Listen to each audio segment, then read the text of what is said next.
আমার বয়ফ্রেন্ডের সাথে পালানোর পর সেদিন রাত্রিবেলা তারা সবাই মিলে আমাকে আচ্ছা মতো মারে। তারপর দিন সবাই প্ল্যান করে যে আমাকে বিক্রি করে দিবে। ওরা যখন সবাই মিলে আলোচনা করতেছিল যে আমাকে বিক্রি করে দিবে, তখন আমি ওদের সবটা কথা শুনে ফেলি। সেই মুহূর্তে যে আমার কি যে পরিমাণে ভয় লাগতেছিল সেটা আর কি বলবো। মনে মনে শুধু ভাবতেছিলাম কেন বাবা মাকে ছেড়ে বয়ফ্রেন্ডের হাত ধরে পালিয়ে এলাম। তখন আমি কি করব না করব কোনো কিছুই ভেবে পাচ্ছিলাম না। আমার আব্বু আম্মুকে যে একটা কল দিয়ে সবটা জানিয়ে দিব, আমার কাছে ফোনও ছিল না, এজন্য আমি কল দিতে পারি নাই। আর আমাকে তারা যেইখানে নিয়ে গিয়েছিল সেইখানকার রাস্তাঘাট কোনো কিছুই আমি চিনতাম না, এজন্য আমি পালিয়ে কোথাও যেতে পারিনি। তারা আমাকে যেই রুমের ভিতরে তালা বন্ধ করে আটকে রেখেছিল সেই রুমের পাশেই একটা আন্টি ছিল। তো ওই আন্টি যখন জানতে পারে যে আমার স্বামী আমাকে ভাগিয়ে নিয়ে গেছে, এই উপলক্ষে আন্টি আমাকে দেখতে আসে। তখন ওই বাড়িতে আমার স্বামী, আমার শ্বশুর শাশুড়ি তারা কেউই ছিল না, শুধুমাত্র আমার স্বামীর বোন ছিল। যেই মহিলা আমাকে কেটে আমার শরীরে লবণ লাগিয়ে দিয়েছিল ওই মহিলা ছিল।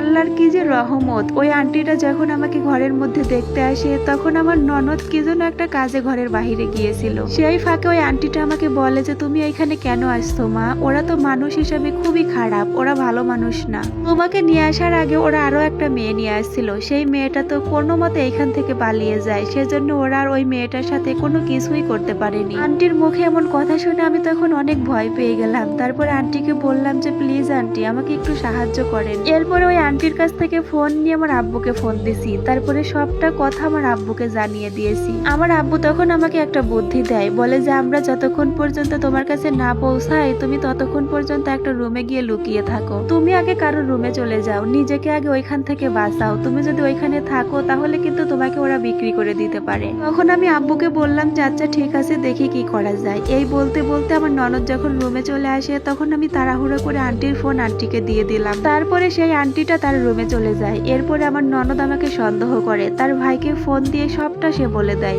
বলে যে তোর বউ ওই পাশের রুমের আন্টির সাথে কি যেন একটা বলাবলি করতেছিল, তুই তাড়াতাড়ি করে বাসায় চলে আয়, ওকে এক্ষুনি বিক্রি করে দিতে হবে। তাড়াহুড়ো করে যদি বিক্রি না করতে পারিস তাহলে কিন্তু ও এখান থেকে পালিয়ে চলে যাবে। আচ্ছা আপনারাই ভেবে দেখেন একটা মেয়ে হয়ে আর একটা মেয়ের ক্ষতি কিভাবে করতে পারে। যাই হোক, এরপরে আমার ননদ যখন আমার স্বামীর সাথে কথা বলে সে ওয়াশরুমে চলে যায়, সেই সুযোগটাকে আমি কাজে লাগিয়ে সেই আন্টির রুমে চলে গেলাম। তারপরে আমার ননদ যখন ওয়াশরুম থেকে বের হয়ে দেখে যে আমি রুমের ভিতরে নাই, তখন তো আমার ননদ একদম পাগল হয়ে গেছে, আমাকে হন্যা হয়ে খোঁজাখুঁজি করতেছে। এরপরে সেই আন্টিকে এসে জিজ্ঞাসা করে আমার কথা। তখন ওই আন্টিটা বুদ্ধি করে আমাকে ওয়াশরুমে পাঠিয়ে দেয়, মানে তার রুমের ভিতরেই ওয়াশরুম ছিল। আমাকে সেই আন্টিটা ওয়াশরুমের ভিতরে পাঠিয়ে দিয়ে বাহির থেকে দরজা লাগিয়ে দেয়। আন্টি আমাকে সুন্দর মতো ওয়াশরুমের ভিতরে আটকে রেখে সে বাহিরে এসে আমার ননদের সাথে কথা বলতেছে। আমার ননদ আন্টিকে জিজ্ঞাসা করলো যে আমার ভাইয়ের বউ কোথায় গেছে। আন্টি তখন খুবই স্বাভাবিকভাবে আমার ননদের কথার উত্তর দিচ্ছিল। আন্টি বলল যে আমি তো জানি না, আমি ঘরের মধ্যে ছিলাম, আমি দেখি নাই।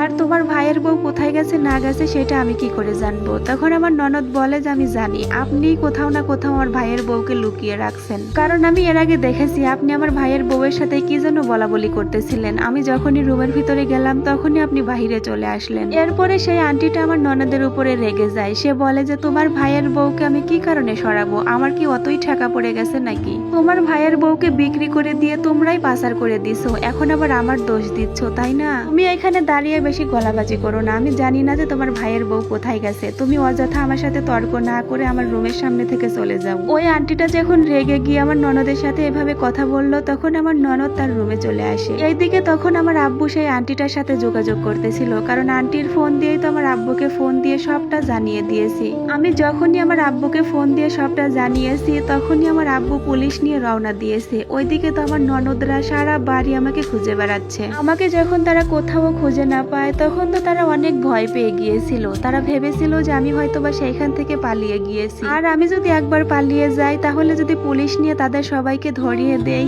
এজন্য তারা ভয় পেয়ে গিয়েছিল। তারপর তারা সেইখান থেকে পালানোর জন্য ব্যাগপত্র গোছাচ্ছিল। তখন বাজে রাত 11টায়। সেই সময় আমার আব্বু পুলিশ নিয়ে সেইখানে গেল। তারপর আমাকে সেই নাম্বারে ফোন দিল, মানে যেই নাম্বার থেকে আমি আমার আব্বুকে ফোন দিয়েছিলাম। তখন সেই আন্টি ফোনটা রিসিভ করে আমার আব্বুর সাথে কথা বললো। আমার আব্বুকে বলল যে আপনারা কোথায় আছেন এখন। তখন আমার আব্বু ওই আন্টিটাকে বলে যে আপনি যেই ঠিকানা আমাকে দিয়েছেন আমরা সেই ঠিকানা মতো পৌঁছে গেছি, কিন্তু বাসাটা চিনতে পারতেছি না। এরপরে ওই আন্টিটা বলল যে আপনারা ওইখানেই দাঁড়ান। তারপরে ওই আন্টি গিয়ে আমার আব্বুকে বাসায় নিয়ে আসে। এইদিকে তো আমার শরীরের অবস্থা অনেক খারাপ, তারা আমাকে মারতে মারতে আধা মারা করে ফেলেছে। বিশ্বাস করেন সেইখানে আমি 3 দিনের মতো ছিলাম, আর এই 3 দিনের ভেতরে তারা আমাকে মারতে মারতে যেন আধা মারা করে ফেলেছে। আমার আব্বু যখন আমাকে দেখতে আসে তখন তো দেখেই কান্না করে দেয়। আমার আব্বু কান্না করতে করতে বলে যে আমার এত সুন্দর মেয়েটা কি করে ফেলেছে জানোয়ারের দলেরা। যাই হোক, এরপর আব্বু সাথে করে পুলিশ নিয়ে আসছিল। পুলিশেরা আমার মুখ থেকে সবকিছুই শুনলো। পুলিশেরা তো অলরেডি আমার শরীরের অবস্থা দেখেই সবটা বুঝে গিয়েছিল। যাই হোক, তারপরে আমাকে সেই রুমে নিয়ে যাওয়া হলো যেই রুমের মধ্যে আমাকে আটকে রেখেছিল। ওই রুমে পুলিশ সাথে করে আমাকে নিয়ে যাওয়ার পর দেখি যে আমার স্বামী আর তার বোন তারা পালানোর জন্য অলরেডি ব্যাগপত্র গুছিয়ে রেডি। এই মুহূর্তে তারা পালিয়ে যাবে। ওই সময়টাতে রুমের ভেতরে পুলিশরা আমার আব্বু, আমার মামা, দাদু, ওই আন্টি সবাই মিলে গিয়ে দেখি যে তারা পালিয়ে যাচ্ছে। তখন যেন ওরা আমাকে দেখে একদম হতবাক হয়ে গেছে। আমি কোথা থেকে আসলাম আর কোথা থেকে পুলিশ নিয়ে আসলাম, ওরা তো দেখে একদম অবাক হয়ে গেল। সেই সময় কিন্তু তাদের পালানোর মতো কোনো রাস্তা ছিল না, কারণ আমার সাথে পুলিশরাও ছিল। ওই সময় তো আমার দাদু, আমার মামারা আমার স্বামীকে দেখার পরেই অনেক মারা মারছে। আর এদিকে আমার বাবা তো কান্না করতে করতে শেষ আমার শরীরের অবস্থা দেখে। তখন পুলিশেরা আমার মামাকে বলল যে হয়েছে, আর ওকে মারবেন না, ওকে এবার আইনের মাধ্যমে শাস্তি দেওয়া হবে। তারপরে পুলিশ ওদের দুইজনকে ওইখান থেকে ধরে নিয়ে আমার শ্বশুর বাড়িতে আসলো। শ্বশুর বাড়িতে এসে শ্বশুর, শাশুড়ি তাদের সবাইকে পুলিশ অ্যারেস্ট করে। তারা যে আমাকে জোর করে তাদের ছেলের সাথে বিয়ে করিয়েছিল, জোর করে কালেমা পড়িয়েছিল। এরপরে পুলিশেরা সহকারে সেইখানেই আমাকে ডিভোর্স দেওয়ানো হয়। এরপরে তো পুলিশেরা ওদের সবাইকে ধরে নিয়ে গেল। তারপরে আমার আব্বু আমাকে বাসায় নিয়ে আসলো। এদিকে বাসায় আসার পর আমার আত্মীয় স্বজনেরা, পাড়া প্রতিবেশীরা আমাকে সবাই দেখে কান্নাকাটি শুরু করে। আমি কি মানুষ ছিলাম আর কি হয়ে গিয়েছি। মাত্র 3 দিনের ভিতরে তারা আমাকে একদম আধা মারা করে ফেলেছে। এই 3 দিনের মধ্যে আমার শরীরের অবস্থা ভীষণ খারাপ হয়ে গিয়েছিল। এরপরে আমাকে এক পর্যায়ে মেডিকেলে ভর্তি করা হয়। মেডিকেলে প্রায় 15 দিনের মতো ছিলাম। তারপরে আমি কিছুটা সুস্থ হলাম। এরপরে আমাকে বাড়িতে নিয়ে আসা হলো। বাড়িতে আসার পরেও আমি মানসিক এবং শারীরিক দিক দিয়ে খুবই অসুস্থ ছিলাম, কারণ আমি মেনে নিতে পারতেছিলাম না এই 10 দিনের ভিতরে আমার জীবনের সাথে কত কিছু ঘটে গেল।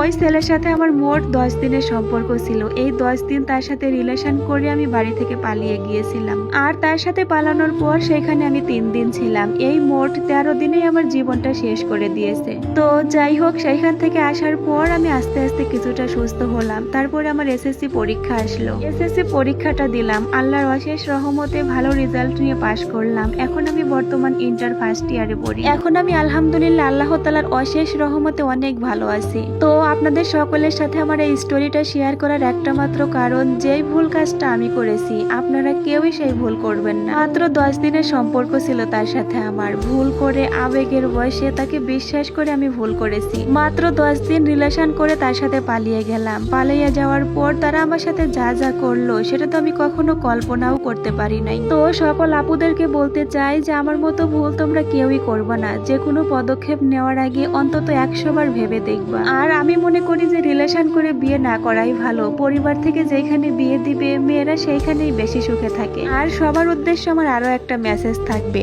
সবাই নিজের জীবনের সিদ্ধান্ত নিজে নিবেন। কখনোই নিজের জীবনের সিদ্ধান্ত অন্যকে দিয়ে নেওয়াবেন না। প্রথমে কিন্তু আমি বাড়ি থেকে পালিয়ে যেতে চাইছিলাম। পরবর্তীতে যখন বাবা মায়ের কথা মনে পড়লো তখন ভেবেছিলাম যে যাব না। সেই মুহূর্তে কিন্তু আমার চাচাতো বোন আমাকে উস্কে দেয়। সে আমাকে বলে, তুই যেহেতু তার সাথে রিলেশন করেছিস পালিয়ে যাবি না কেন, তুই পালিয়ে যা। আমি শুধুমাত্র আমার চাচাতো বোনের উপর বিশ্বাস করে আমি বাড়ি থেকে পালাইছিলাম। তা না হলে কিন্তু আমি কখনোই পালিয়ে যেতাম না। যাই হোক, নিজের জীবনের সিদ্ধান্ত আপনারা নিজে নেবেন। আমার জীবনের গল্পটা এইখানেই শেষ করছি। সবাই আমার জন্য দোয়া করবেন, বাকি জীবনটা যাতে আমি একটু সুখে থাকতে পারি। তারা আমাকে যেই পরিমাণে কষ্ট দিয়েছে না, আমি তার সাথে পালিয়ে যাওয়ার কিছুদিন আগে আমার অ্যাবান্টিসাইডের অপারেশন হয়। বিশ্বাস করবেন কিনা জানি না, তারা কিন্তু সেই আমার অপারেশনের জায়গা সেইখানে কেটে লবণ লাগিয়ে দিয়েছিল। সেই জায়গা থেকে আমার এখনো অনেক সমস্যা হয়, সারাক্ষণ ব্যথা হয়ে থাকে। সেই কষ্টটা আমাকে এখনো তিলে তিলে দিচ্ছে। আচ্ছা যাই হোক, হ্যালো এভরিওয়ান, আসসালামু আলাইকুম। আমি সেলিনা সুলতানা। এতক্ষণ যাবত ধরে পাখি নামের একটি মেয়ের বাস্তব জীবন গল্প আপনাদের সাথে পড়ে শোনাচ্ছিলাম। যে এই গল্পটা কিনা এখানেই শেষ হচ্ছে।